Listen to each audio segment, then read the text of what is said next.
एक प्यारी सी तस्वीर होती है, उस पर फूल चढ़ा होता है और लिखा गया होता है स्वर्गीय नीलम देवी।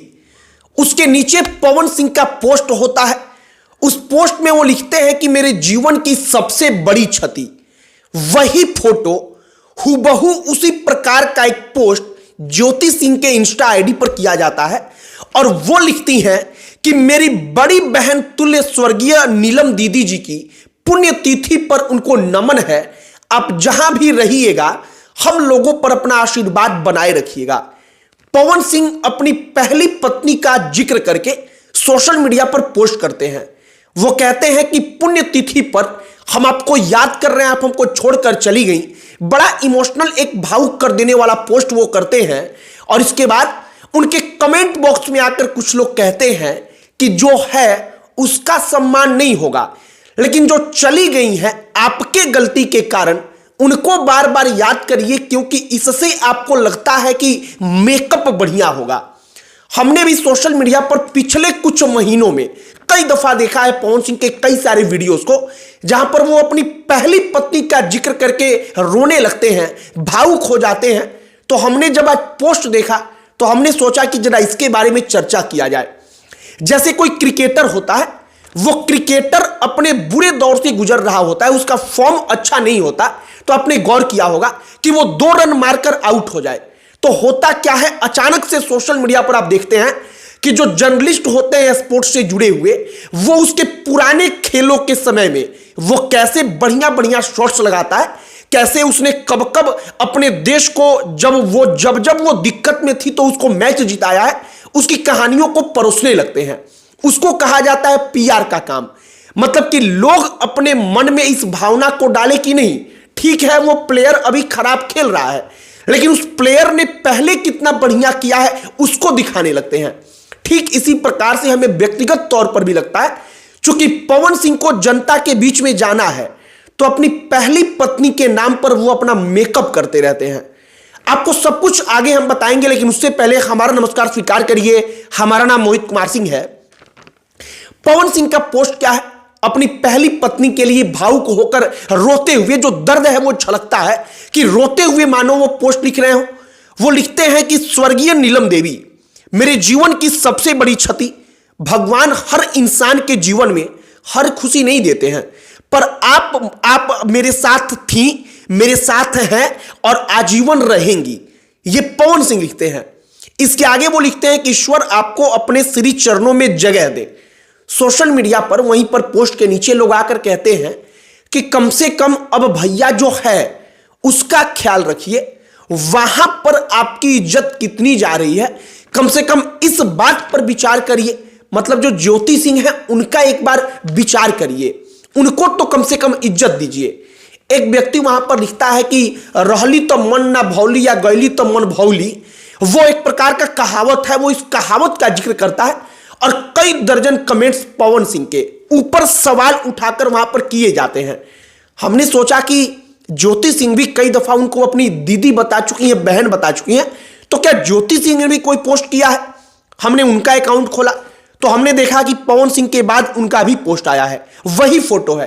वो क्या लिखती हैं, वो कहती हैं कि हमारी बड़ी बहन तुल्य स्वर्गीय नीलम दीदी जी की पुण्यतिथि पर उनको श्रद्धा सुमन अर्पित करते हैं। वो उनको प्रणाम करती हैं, नमन करती हैं, याद करती हैं और तब कहती हैं, अपने जो दीदी के तुल्य उनको बताती हैं, वो कहती हैं कि हम लोगों पर अपना आशीर्वाद आप जहां भी रहिएगा वहां से बनाए रखिएगा। अब ज्योति सिंह भी पोस्ट डालती हैं और सोशल मीडिया पर एक प्रकार की चर्चा चलती है कि क्या वाकई में पवन सिंह व्यक्तिगत जीवन के सहारे अपना पॉलिशिंग कर रहे हैं। हम आपको समझाने का प्रयास करते हैं। जैसे पवन सिंह पब्लिक से, जनता से जुड़े हुए व्यक्ति हैं, क्योंकि उनको राजनीति में फिर आना है, उनको पता है। अब एक बात आप समझिए कि पवन सिंह जो तमाम चीजें कर रहे हैं उस पर चर्चा अगर हम कर रहे हैं तो आप अभी कह देंगे कि वो व्यक्तिगत मामला है, पर्सनल मामला है, उसमें क्यों पड़ना है। लेकिन वो व्यक्तिगत मामला इसलिए नहीं है क्योंकि अपनी पत्नी ज्योति सिंह को जनता के बीच में लाना, चुनाव के वक्त में जनता को दिखा करके उनको सिंदूर लगाते हुए उसका वीडियो और फोटो सोशल मीडिया पर डलवाना, ये सब कुछ पवन सिंह का एक स्टंट था जनता के लिए। तो ये मामला उनका व्यक्तिगत नहीं रहा, उन्होंने जनता के हवाले मामले को खुद ब खुद किया अपने फायदे के लिए। अब मौजूदा वक्त में हमें लगता है कि जो उनकी पहली पत्नी थी नीलम देवी के नाम पे वे पॉलिशिंग का काम कर रहे हैं, क्योंकि ज्योति सिंह के साथ उनका रिश्ता अब भी खराब है, बेहद खराब है। ज्योति सिंह के साथ कुछ भी ठीक नहीं हो सका। अब तक उनका ज्योति सिंह के साथ तलाक भी नहीं हुआ। ज्योति सिंह कहती हैं कि हमको उनके साथ रहना है, लेकिन पवन सिंह रखने को तैयार नहीं है। इन तमाम चीजों, इन तमाम मुद्दों को लेकर पवन सिंह जानते हैं कि उनकी किरकिरी कितनी हुई है, और उस किरकिरी से बचने के लिए कुछ ना कुछ तो करना होगा। और सबसे आसान हथकंडा होता है इमोशंस के जरिए किसी को जीत लेना। अपनी पहली पत्नी का जिक्र करके वो हर बड़े मौके पर भावुक हो जाते हैं। इससे जनता को, उनके फैंस को, हमें भी, किसी को भी लगता है कि वाकई में देखिए पवन सिंह उनको कितना प्यार करते थे।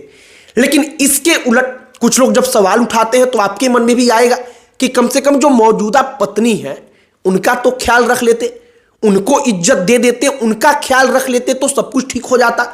वो पत्नी तो आपके लिए प्रचार करने भी आई, लेकिन पवन सिंह ये नहीं करते। अब नीलम देवी को लेकर के वो सोशल मीडिया पर पोस्ट करते हैं, तमाम अलग अलग अखबारों में, न्यूज आर्टिकल्स में इसके बारे में छापा जाएगा कि सुपरस्टार, पावर स्टार भावुक हो गए। लेकिन जहां तक हमें लगता है व्यक्तिगत तौर पर कि ये एक मेकअप का काम है, कि चेहरा है, चेहरे पर जरा दाग लगा है तो उसको मेकअप के जरिए उस दाग को ठीक कर दिया जाए। और दाग उनके ऊपर यही लगा है कि वो महिलाओं को लेकर के जो सोचते हैं वो ठीक नहीं सोचते हैं, क्योंकि उनकी पहली पत्नी के साथ क्या हुआ दुर्भाग्यपूर्ण था, ज्योति सिंह के साथ क्या हो रहा है दुर्भाग्यपूर्ण रहा है। इसके अलावा अन्य कई सारी एक्ट्रेसेस के साथ जो तमाम आरोप लगे हैं वो तमाम आरोप दुर्भाग्यपूर्ण हैं। और हम किसी आरोप के बारे में अब और चर्चा नहीं करेंगे, लेकिन इस वक्त पर सोशल मीडिया पर जो पोस्ट हुआ है हमने सोचा कि जरा उसके बारे में बातचीत कर लिया जाए, चर्चा कर लिया जाए। एक और बात है, मान लीजिए कि पवन सिंह अपनी पहली पत्नी नीलम देवी को याद करते हैं, इमोशंस के सहारे वो चुनाव में जाते हैं, इमोशंस के नाम पर आप उनको वोट दे देते हैं, आपके इमोशंस को वो जीत लेते हैं, आप उनको अपना नेता चुन लेते हैं, तो उस वक्त पर वो मामला व्यक्तिगत नहीं रह जाएगा, बल्कि जनता का वोट पाने के लिए उसका इस्तेमाल हुआ है। तो इसलिए जरूरी है कि इस पर खुलकर चर्चा हो, ताकि इमोशंस में पड़ने के पहले वाकई में हर चीज सबको समझ में आ जाए। बाकी ज्योति सिंह अपनी बड़ी बहन बताकर, दीदी बताकर कहती हैं कि जहां रहिएगा नीलम दीदी, हमको वहां से आशीर्वाद दीजिएगा, हम लोगों पर आशीर्वाद बनाए रखिएगा। पवन सिंह कहते हैं कि हमारे जीवन में इससे बड़ी क्षति कोई दूसरी हुई ही नहीं है, और भगवान हर खुशी सबको नहीं देते, उसी प्रकार से भगवान ने यह खुशी भी हमसे छीन लिया था। बाकी हमने जो पूरी कहानी आपको बताई, आपकी इस पर क्या प्रतिक्रिया है कमेंट बॉक्स में लिखकर बताइएगा। वीडियो वहीं पर समाप्त करते हैं। अंत में हमारा परिचय, हमारा नाम मोहित कुमार सिंह है। बहुत बहुत धन्यवाद।